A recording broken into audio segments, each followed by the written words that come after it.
ఆత్మీయులారా, పవిత్రమైన ఆదివారం నాడు పూజ్యులు మాస్టర్ గారిని సంస్మరించుకునే సత్సంగానికి శుభస్వాగతం. ఈరోజు ఒక విశేషం ఉంది. అదేమిటంటే, ప్రపంచానికి, ముఖ్యంగా జీవులకు, అందులో మనుషులకు గ్రహగతుల మీద, వాటి కదలికల మీద సంబంధం ఉంటుంది అనేది మన ప్రాచీన ఋషులు కనుక్కున్న ఒక నిజం. దాన్ని అనుసరించే పంచాంగం, జ్యోతిషం, ఇతర శాస్త్రాలు వచ్చాయి. అయితే అక్కడ విషయం ఏంటంటే, ఈరోజు అమావాస్య రోజు, పున్నమి రోజు మానవ మనస్తత్వంలో మానవుడి యొక్క జీవ చైతన్యపు మీద ప్రభావం ఉంటుంది. జీవ చైతన్యం మీద ఈ అమావాస్య, పూర్ణిమలు వాటి ప్రభావం ఉంటుంది. మనుషుల మీదే కాదు. మీరు ఎప్పుడైనా ఒకసారి సముద్రం అంచున పోయి నిలబడండి. ఈ అమావాస్య రోజు, పున్నమి రోజు ఆటుపోట్లు ఎక్కువ ఉంటాయి. అదేవిధంగా పశువుల్ని, పక్షుల్ని గమనించండి. వాటి కదలికలో తేడా ఉంటుంది. అంతెందుకు, పిచ్చి హాస్పిటల్కి పోండి. ఆ పిచ్చి హాస్పిటల్లో ఉండేటువంటి మనుషుల యొక్క ప్రవర్తనలో తేడా ఉంటుంది. భావావేశంతో ఉండేటువంటి చాలా విషయాలు ఆ రోజుల్లో ప్రధానంగా జరుగుతాయి.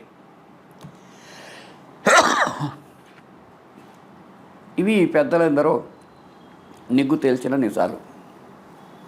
సరే, అటువంటి అరుదైనటువంటి అధిక అమావాస్య ఈరోజు.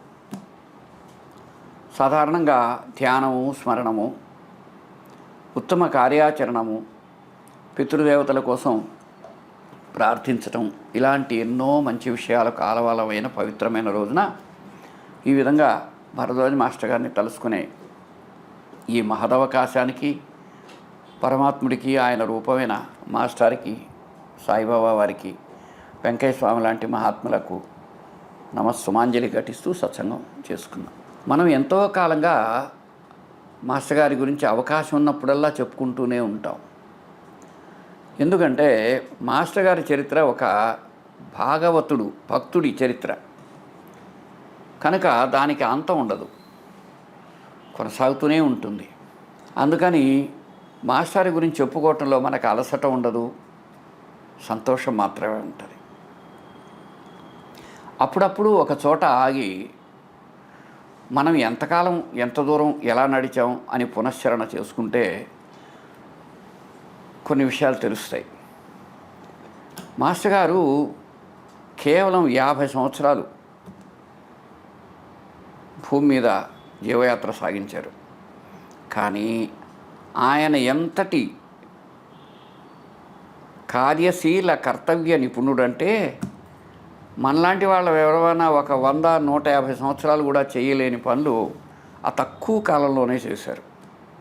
భగవంతుడు ఆయన చేత చేయించాడు కూడా. అందులో ఒకటేందంటే, ఎప్పుడైనా సరే ఇప్పుడుండే మనుషులు, అంటే మాస్టర్ గారిని చూచినా తెలిసినా ఈ తరం వెళ్ళిపోయేలోగా మానవజాతికి, ముఖ్యంగా మన చుట్టూ ఉండే వాళ్ళకి, కనీసం మాస్టర్ని ఇష్టపడే వాళ్లకు మాస్టర్ గారి గురించి క్షుణ్ణంగా తెలియటం అవసరం. ఇప్పటికి కూడా మాస్టర్ గారి గురించి ప్రపంచానికి తెలిసింది తక్కువ, తెలియవలసింది ఎక్కువ అని సవినయంగా మనవి చేసుకుంటున్నాం. మనం ఎలా అని అడిగితే మాస్టర్ గారు ఐఏఎస్ చదివారట. అవును, చదివారా అంటారు. అంటే చాలామంది అపనమ్మకంతో నమ్ముతారు. అది ఏం అవసరం లేదు. మాస్టర్ గారు విద్యానగర్ కాలేజీకి వచ్చినప్పుడు ఆయనను అపాయింట్ చేసి మర్నాడు ఉదయాన్నే అప్పుడు జేబీ విలియమ్స్ అని ఆయన ప్రిన్సిపల్గా ఉండేవారు. ఆయన గారు మాస్టర్ని పరిచయం చేస్తూ చెప్పారు, ఇదిగో ఈ యువకుడి పేరు భరద్వాజ్ గారు. ఆయన ఇంగ్లీష్ చదువుకున్నారు. ఐఏఎస్ చదివి ఈయన ఇప్పుడు ఇక్కడ మన కాలేజీలో ఈ విధంగా రావడం మనందరికీ గర్వకారణం, సంతోషం అని మాస్టర్ గారిని పరిచయం చేస్తూనే చెప్పారు. ఒకటి, అందుకని మాస్టర్ గారికి 25 రూపాయలు జీతం కూడా ఎక్స్ట్రా ఇచ్చారు విద్యానగర్ కాలేజీలో. అవంతా రికార్డ్ అయిన విషయం. అంతేకాదు, మాస్టర్ గారికి ఐఏఎస్ పాస్ అయినట్టు వచ్చిన వర్తమానానికి సంబంధించినటువంటి ఆనాడు వచ్చిన ఆ లెటర్ మన దగ్గర కూడా ఉంది, ఒక కాపీ ఉంది. ఎప్పుడైనా మనం ప్రపంచానికి చెప్పగలం. ఇంతకుముందు కూడా చాలామందికి తెలుసు. కనుక మాస్టర్ గారు ఐఏఎస్ సెలెక్ట్ అయ్యారనేది 100కి 100 పాళ్ళు నిజం. మరి ఇప్పుడు ప్రశ్న ఏమిటి? ఎవరైనా ఐఏఎస్ పాస్ అయ్యి అది వదిలి ఎక్కడ ఒక అడవి లాంటి విద్యానగర్లో చందోడు మెట్టల్లో లెక్చరర్గా రావడం అంటే దాని వెనక ఏమిటి విషయం అంటే, మాస్టర్ గారు ఒక సచేతనమైన మానవోత్తముడు. తాను జీవిస్తూ తన జీవితం తన సాటి వాళ్లకు ఉపకరించాలని కోరుకునే నవోన్మేషశాలి అయినటువంటి గొప్ప ప్రతిభామూర్తి, మానవ ప్రేమికుడు. అది అర్థమైతే కానీ ఇది తెలియదు.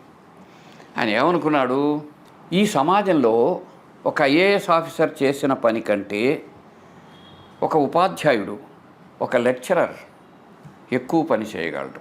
ఎలా? ఎలిమెంటరీ స్కూల్ టీచర్ కంటే అప్పుడేంది పిల్లల్ని అప్పుడప్పుడే తయారు చేయడం. యూనివర్సిటీకి వెళితే వాళ్ళు పూర్తిగా తయారై వస్తారు. కనుక పిల్లలు ఎక్కడ తయారవుతారు? వాళ్ళ మనిషి మనసు ఎక్కడ రూపకల్పన చెందుతుంది అంటే ఇంటర్మీడియట్ నుంచి డిగ్రీ వరకు. అందుకని మాస్టర్ గారు ఆ వయసులో ఉండేటువంటి, ఇప్పుడు టీన్స్ అంటామే, అటువంటి పిల్లల యొక్క అంతరంగము బాగుపడటానికి మేలు చేయగలిగితే అది ఈ సమాజానికి ఉపకరిస్తుంది. జీవితానికి కానీ లేకపోతే సమాజానికి కానీ చేసినటువంటి మేలు అవుతుంది అనేది, ఆ విధంగా తన జీవితం ఉండాలని మాస్టర్ గారు దృష్టిలో పెట్టుకొని వచ్చారు. అప్పుడు మీరు అడగవచ్చు, ఏమండి విద్యానగర్కి వచ్చారు, విద్యానగర్ కాలేజీలో ఏం చేస్తారు? సరే, అక్కడ ఎంతమందో ఎక్కువ మంది పిల్లలు ఉండేవారు. ఆయన ఇంగ్లీష్ చెప్తారు, ఇంగ్లీష్లో ఉన్న సిలబస్ చెబుతారు. అప్పుడు వాళ్ళ జీవితాల రూపకల్పనకు అది ఎలా ఉపయోగపడుతుందంటారు? అదేం లేదు. ఆయనకు ముందు అన్ని చోట్ల పరమాత్ముడు తనదైన రీతిలో, దివ్య కళామయమైనటువంటి రీతిలో ఆయన జీవితానికి అన్ని కోణాలలో ఆయన కృప పనిచేస్తూ అద్భుతంగా తీర్చిదిద్దిన విషయం మనం చూడవచ్చు. మాస్టర్ గారు తనదైన శైలిలో ఉండేవారు. ఆయన కాలేజీలో కానీ ఎక్కడా చైతన్యవంతంగా ఉండడం, పిల్లలందరికీ ఎవరైనా సరే ఆయన వైపు వెళ్ళడం, మాట్లాడటానికి అభ్యంతరం లేకుండటం కొందరు గమనించారు. అప్పట్లో విద్యానగర్లో ఏముండేదంటే, హాస్పిటల్ కట్టాలని ఒక బిల్డింగ్ ప్రారంభించి గోడలు కొంతవరకు వచ్చిన తర్వాత అది ఎందుకో ఆగింది. దాని ముందు పెద్దగా ఇసుక తోలేశారు. ఆ ఇసుక దెబ్బలు ఉండేవి. ఎవరైనా పోయేవాళ్ళు అటు ఇటు తిరిగి కొంచెంసేపు దాని మీద కూర్చునేవారు. చల్లగాలి, కొండగాలి. అటు చూస్తే స్వర్ణముఖి నది, పక్కనే గోడలికొండ, మంచి గాలి వస్తుంటుంది. అక్కడ కొంచెంసేపు కూర్చున్నా కూడా బాగుంటుంది. నడిచిపోయిన వాళ్ళు కూడా కూర్చునేవాళ్ళు. అట్లా ఒకరోజు వ్యాహ్యాళిగా మాస్టర్ గారు వెళ్ళినప్పుడు కొంతమంది పిల్లలు కాలేజీలో చదువుకునేవారు కనిపించారు. వాళ్ళు మాస్టర్ గారి దగ్గరకు వచ్చి నమస్తే సార్ అన్నారు. అందులో హేమచంద్ర ప్రసాద్ అని ఒకడు, మరికొందరు ఉన్నారు ఆ రోజు, నాకు గుర్తున్నంతవరకు. వాళ్ళు ఏం అడిగారంటే, మాస్టర్ చేతిలో ఒక సాయిబాబా ఉంగరం ఉండేది. ఆ ఉంగరాన్ని చూసి, సార్ ఇదేమిటి? అప్పుడు సాయిబాబా లోకానికి బాగా తెలియరు. ఏమిటన్నారు? ఈయన పేరు షిరిడి సాయిబాబా, ఆయన ఉంగరం నేను పెట్టుకున్నాను అన్నారు. అది ఎందుకు అన్నారు. అనగానే వెంటనే చర్చ మొదలైంది. ఎందుకంటే నేను ఆయన ప్రేమిస్తున్నాను కనుక. సార్ ఆయన్ని ఎందుకు ప్రేమిస్తారు? ఆయన అంటే ప్రేమ అంటే భక్తి, భక్తి అంటే ఇలా మెల్లగా వాళ్ళు అడగను, మాస్టర్ చెప్పను. కొంచెం దూరం నడిచేటప్పటికి ఆ కడుతున్న హాస్పిటల్ బిల్డింగ్ల ఎదురుగా ఉండే అక్కడ కూర్చున్నారు. కూర్చునేటప్పటికి అటు ఇటు పోయే పిల్లలందరూ కలిసి ఒకరి ఇద్దరు ముగ్గురు నలుగురు కలిసి చాలా పొద్దుపోయిన దాకా చాలా గంటల సేపు అక్కడ చర్చ జరిగింది. వాళ్ళందరి ముఖాలలో ఒక విప్పారిన సంతోషం కలిగింది. ఆ విధంగా ఒక మాస్టర్ గారు, లెక్చరర్ గారు అలా ఉండడం అరుదైన విషయం. భలే సంతోషపడ్డారు వాళ్ళు. అప్పుడు అన్నారు, సార్ రేపు కూడా వస్తాం సార్. ఆ విధంగా అక్కడ వెళ్ళడం, ఆ విధంగా చర్చించుకోవటం, ఆ విధంగా మాట్లాడుకోవటం, వాళ్ళలో కొంత మనోవికాసం కలగడం, ఏదైతే మాస్టర్ ఆశించారో ఆ కొండ కింద అక్కడ ప్రారంభమైంది. ఏం ప్రారంభమైంది? మాస్టర్ గారు తమ జీవితంలో ప్రధానంగా చేయదలుచుకున్న ఒక యజ్ఞం, ఒక సత్సంగ యజ్ఞము, ఒక విప్లవాత్మకమైన దేనినైనా సహేతుకంగా నమ్మవచ్చు ఆ విధంగా ఆలోచించే ఆలోచన యజ్ఞం అక్కడ ప్రారంభమైంది. చిత్రంగా ప్రారంభమైంది. సరే, మెల్లగా కొద్ది రోజులకి ఏం చేశారు? అక్కడ ఒక పెద్ద ఆయన ఉన్నారు. ఇప్పుడు ఊరికే మాటలు కాదు, వారం వారం ఒక చోట కూర్చొని కనీసం రోజు కానీ రోజుకు కాకపోతే కనీసం వారానికి ఒక పూట సత్సంగము అంటే భగవంతుణ్ణి స్మరించటము, ధ్యానించటము, ఇలాంటివి చేయాలంటే ఏం చేయాలంటే ఒక దగ్గర బాహాటంగా మన విశ్వాసాన్ని మనం అనుసరిస్తూ చెప్పుకోగలగాలి అనే ఒక దగ్గరకు వచ్చి ఆగారు. అప్పుడు ఎక్కడ చేయాలి? మాస్టర్ గారేమో అక్కడ చాలామంది కలిసి ఉండే దగ్గర ఉండేవారు కాబట్టి అప్పుడు ఓరియంటల్ కాలేజీ ప్రిన్సిపల్గా పంగనామాల బాలకృష్ణమూర్తి గానే ఉండేవారు. ఆయన ఒకరోజు తారసపడి మా ఇంటి మేడ మీద చేసుకోండి అన్నారు. అంటే మాస్టర్ ఏమన్నారు? మీరు నిజంగా దీని పట్ల శ్రద్ధ ఉంటే మీరు పోయి సత్సంగం ప్రారంభించండి, నేను కొన్నాళ్ళకు వస్తానన్నారు. ఆ విధంగా పంగనామాల బాలకృష్ణమూర్తి గారు బాడుగకుండే ఇంటి పైన సత్సంగం ప్రారంభం జరగడం. మెల్లగా కొద్ది రోజులకు మాస్టర్ గారు వచ్చారు. ఒక 5 నామావళిని భజనలుగా చెప్పుకోవటం, గురువారం సత్సంగంగా అది మెల్లగా వికసించింది.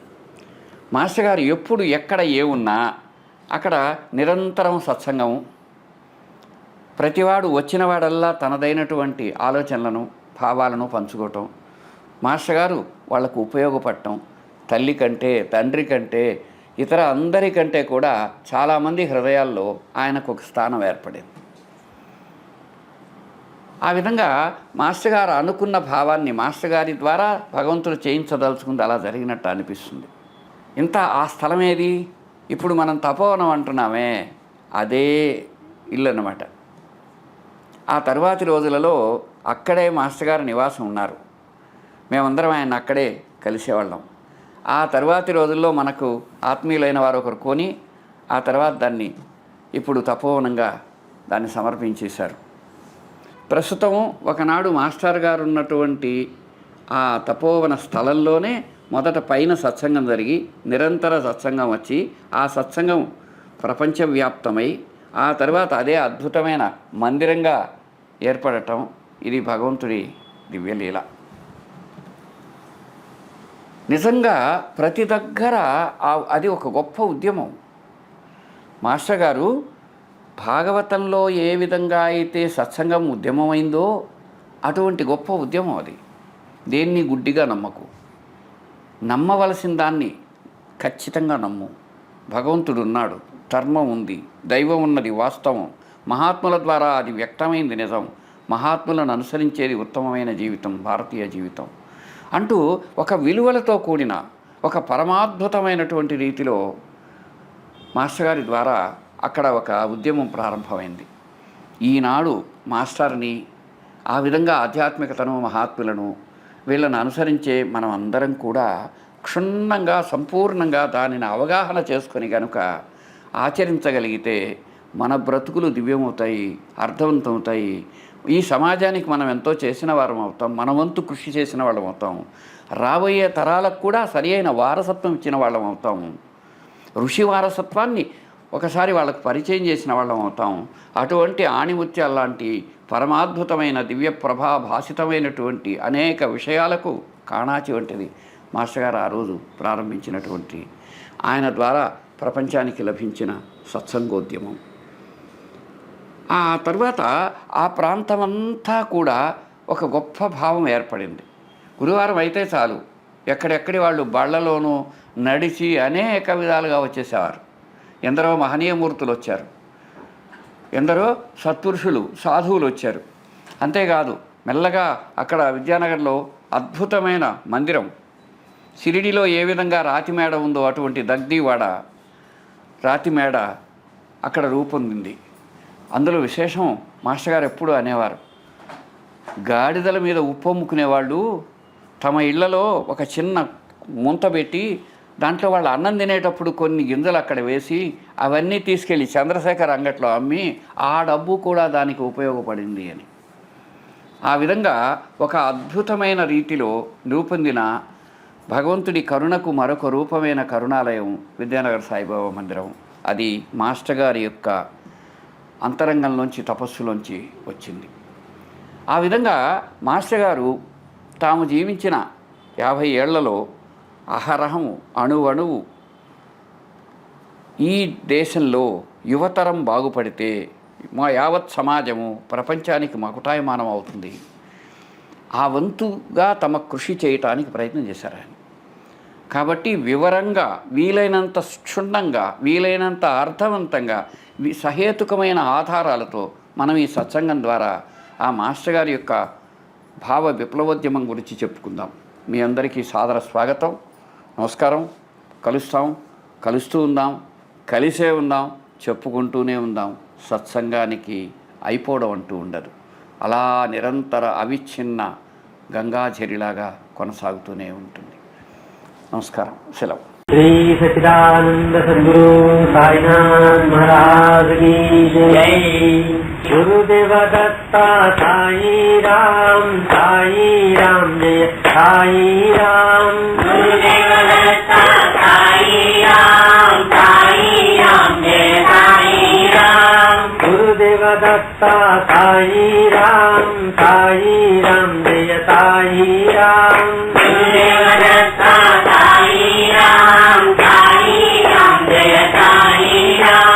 गुरुदेव दत्ता साई राम जय साई राम। गुरुदेव दत्ता साई राम जय साई राम। साई राम जय साई राम जय साई राम। साई राम जय साई राम जय साई राम।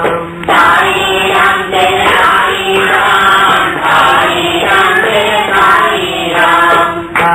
राम जय साई राम जय साई राम। साई राम जय साई राम जय साई राम।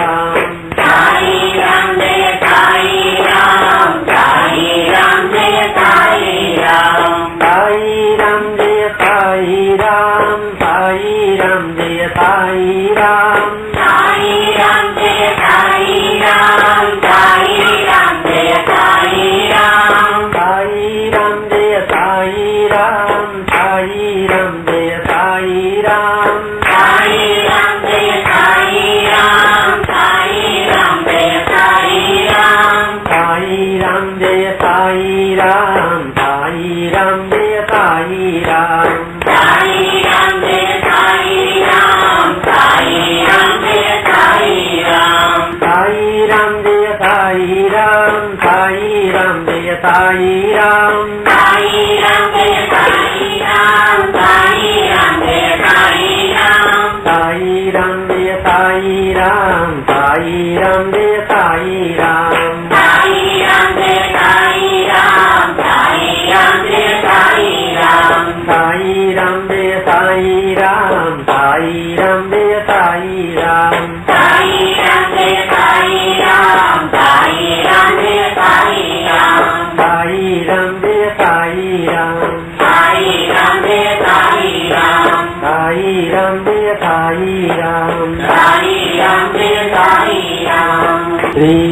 सच्चिदानंद सद्गुरु साईनाथ महाराज की जय.